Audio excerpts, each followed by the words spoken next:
Hello friends, welcome to Vennila kitchen. இன்றைக்கி நம்ம கிச்சனில் ரொம்பவே ஜூஸியான மினி ஜாங்கிரி எப்படி பண்ணுறதுன்னு தாங்க பார்க்க போகிறோம். இது வந்து செய்கிறது ரொம்பவே சுலபம். நம்ம சட்டுன்னு செஞ்சு முடிச்சிடலாம். டேஸ்ட்டும் ரொம்பவே சூப்பராக இருக்குங்க. வாங்க இந்த மினி ஜாங்கிரி எப்படி பண்ணுறதுன்னு வீடியோக்குள்ளே போய் பார்க்கலாம். நீங்கள் இன்னும் நம்ம சேனல் சப்ஸ்கிரைப் பண்ணாமல் இருந்திருந்தால் மறக்காமல் சப்ஸ்கிரைப் பண்ணிவிட்டு பெல் ஐக்கானை கிளிக் பண்ணிடுங்க. வாங்க இப்போ வீடியோக்குள்ளே போகலாம். மினி ஜாங்கிரி பண்ணுறதுக்கு ஃபஸ்ட்டு வந்து ஒரு மிக்சிங் பவுல் எடுத்துக்கோங்க.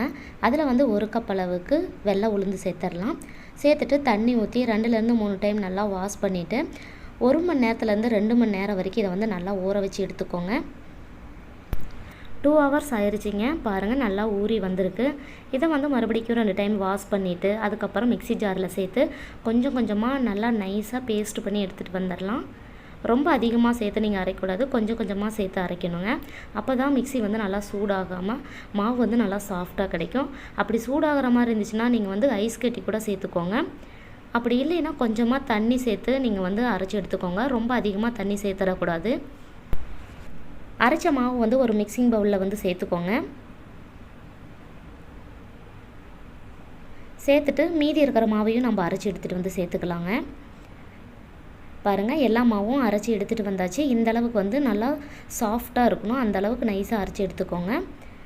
அடுத்தது வந்து 1 டேபிள் ஸ்பூன் அளவுக்கு அரிசி மாவு சேர்த்துக்கலாம். அரிசி மாவு சேர்த்துனிங்கன்னா நல்லா கிறிஸ்பியாக இருக்குங்க. அதுக்காக சேர்த்துட்டு இதை வந்து நல்லா கைகளால் கலந்து விட்டுறலாம். இது வந்து கைவிடாமல் ஒரு 5 to 10 மினிட்ஸுக்கு நல்லா மிக்ஸ் பண்ணி விடுங்க.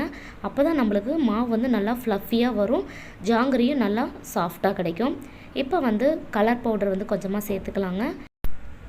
ஆரஞ்சு ரெட் ஃபுட் கலர் வந்து நான் சேர்த்துருக்கிறேங்க. சேர்த்துட்டு இதை வந்து நல்லா கலந்து விட்டுறலாம். நம்ம எந்த அளவுக்கு மிக்ஸ் பண்ணி எடுக்கிறோமோ அந்த அளவுக்கு தாங்க ஜாங்கிரி வந்து அவ்வளோ டேஸ்ட்டாக கிடைக்கும். ஃபுட் கலர் வந்து கொஞ்சம் கம்மியாக இருக்குது. இன்னும் கொஞ்சமாக நான் வந்து ஆட் பண்ணிக்கிறேன். சேர்த்துட்டு இதையும் நல்லா கலந்து விட்டுறலாம். எல்லாத்தையும் நல்லா மிக்ஸ் பண்ணியாச்சிங்க.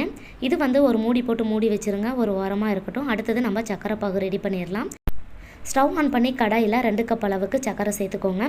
1 கப் உளுத்தம் பருப்புக்கு 2 கப் அளவுக்கு சக்கரை அளவு சரியாக இருக்குங்க. இது வந்து மீடியமாக இருக்கும். உங்களுக்கு இன்னும் அதிகமாக வேணும்னா இன்னொரு 1/4 கப் அளவுக்கு சேர்த்துக்கோங்க. இது கூடயே 1 கப் அளவுக்கு தண்ணி சேர்த்துடலாம். சேர்த்துட்டு இதை வந்து நல்லா கலந்து விட்டுருங்க. பாருங்கள், இந்த அளவுக்கு நல்லா ஒயிட் கலரில் பபிள்ஸ் வந்து வர ஸ்டேஜில் நம்ம வந்து பாகுபதம் செக் பண்ணிக்கணுங்க. இப்போ வந்து எடுத்து பார்க்கும்போது லைட்டாக பிசுபிசுப்பு தன்மை தான் வந்திருக்குங்க. இது வந்து இன்னொரு கம்பி பதம் வருங்க இல்லைங்களா, அந்த அளவுக்கு நம்ம வந்து நல்லா காய்ச்சி எடுத்துக்கணும். இது கூடவே கொஞ்சமாக ஃபுட் கலர் ஆட் பண்ணிக்கலாம். சேர்த்துட்டு இதையும் நல்லா கலந்து விட்டுருங்க. இப்போ பாருங்கள், நல்லா ஒரு கம்பி பதம் அளவுக்கு வந்துருச்சிங்க. நம்மளுக்கு சக்கரை பாகு ரெடி ஆயிடுச்சு. இந்த ஸ்டேஜில் வாசனைக்காக ஏலக்காய் தூள் கொஞ்சமாக தூவிட்டு லெமன் வந்து 3லேருந்து 4-5 ட்ராப் மட்டும் சேர்த்துக்கோங்க. சக்கரை பாகு வந்து நம்மளுக்கு கெட்டியாகாமல் இருக்கும். அதுக்காக லெமன் சேர்க்கிறது. சேர்த்துட்டு இது ஒரு ஓரமாக இருக்கட்டும். அடுத்தது வந்து நம்ம ஜாங்கிரி செய்ய ஆரம்பிச்சிடலாங்க. மாவு பாருங்கள் எந்த அளவுக்கு நல்லா ஊறி வந்திருக்குன்னு. மாவு வந்து இந்த அளவுக்கு நல்லா ஃப்ளஃபியாக வந்திருக்கு. இப்போ வந்து நம்ம ஜாங்கிரி செய்ய ஆரம்பிச்சிடலாம். அதுக்கு வந்து நான் வந்து இன்றைக்கி எதுவும் பைப்பிங் பேக் யூஸ் பண்ணலங்க. நார்மலாக நம்ம வீட்டில் யூஸ் பண்ணுற ஆயில் கவரோ அல்லது பால் கவரோ எது வேணாலும் நம்ம யூஸ் பண்ணிக்கலாம். நார்மலாக நம்ம வீட்டில் இருக்கிற ஒரு பாலித்தீன் கவர் வச்சே நம்ம வந்து இன்றைக்கி செய்து காட்ட போகிறோங்க. நார்மலாக வீட்டில் ஏதோ ஒரு கவரில் வந்து பாதி அளவுக்கு வந்து சேர்த்துட்டு லாஸ்ட் கார்னரில் வந்து கொஞ்சமாக கட் பண்ணிக்கோங்க. கட் பண்ண பிறகு இதை வந்து மேலே டைட்டாக கையில் பிடிச்சிட்டு நீங்கள் வந்து ஆயில் வந்து மிதமான ஹீட்டில் வச்சு ஜாங்கிரிகள் வந்து பிழிய ஆரம்பிச்சிருங்க. ஃபஸ்ட்டு வந்து ஒரு 2 சுற்று சுற்றிட்டு நம்ம வந்து எடுத்துடலாம். டிசைன் எதுவும் போட வேண்டியது இல்லைங்க. இந்த மாதிரி எந்த டிசைன் வேணுமோ அந்த மாதிரி நீங்கள் வந்து சுற்றுனீங்கனாலே போதும். ஆயில் வந்து மிதமான ஹீட்டில் இருந்தால் மட்டும்தான் நம்மளுக்கு ஜாங்கிரிகள் கரெக்டாக வருங்க. அதனால் லைட்டாக இந்த அளவுக்கு மட்டும் ஹீட்டாக இருக்கும்போது நீங்கள் வந்து பிழிய ஆரம்பிச்சிருங்க. பாருங்கள், மினி ஜாங்கிரி வந்து நம்மளுக்கு ரெடி ஆயிடுச்சு. ஒரு சைடு வெந்தோன்னா அடுத்த சைடு வந்து நம்ம திருப்பி போட்டுடலாங்க.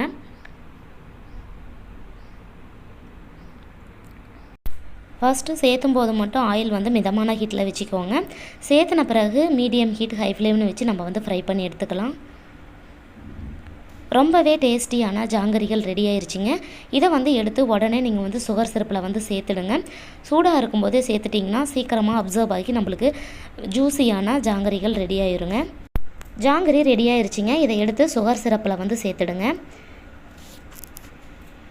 ரொம்பவே சூப்பரான சிம்பிளான முறையில் இன்றைக்கி நம்ம மினி ஜாங்கரி பார்த்தோங்க. சுகர் சிரப்பில் சேர்த்துட்டு ஒரு 10 மினிட்ஸ் கழித்து நம்ம பார்க்கலாம். 10 மினிட்ஸ் ஆயிடுச்சிங்க. சுகர் சிரப்பில் இருக்கிற ஜாங்கரியெல்லாம் எடுத்து நான் ஒரு பிளேட்டில் சர்வ் பண்ணிட்டேன். ரொம்பவே ஜூஸியான டேஸ்டியான மினி ஜாங்கரி நம்மளுக்கு ரெடி ஆயிடுச்சு. இதே போல் இந்த வருஷம் தீபாவளிக்கு நீங்களும் செஞ்சு பார்த்துட்டு எப்படி இருந்துச்சுன்னு ஃபீட்பேக் எனக்கு கமெண்ட் செக்ஷனில் கமெண்ட் பண்ணுங்கள். நான் செஞ்ச இந்த ஜாங்கரி ரெசிபி உங்களுக்கு பிடிச்சிருந்தால் லைக் பண்ணி ஷேர் பண்ணுங்கள். மறக்காமல் வெண்ணிலா கிச்சனுக்கு சப்ஸ்கிரைப் பண்ணுங்கள். தேங்க்யூ.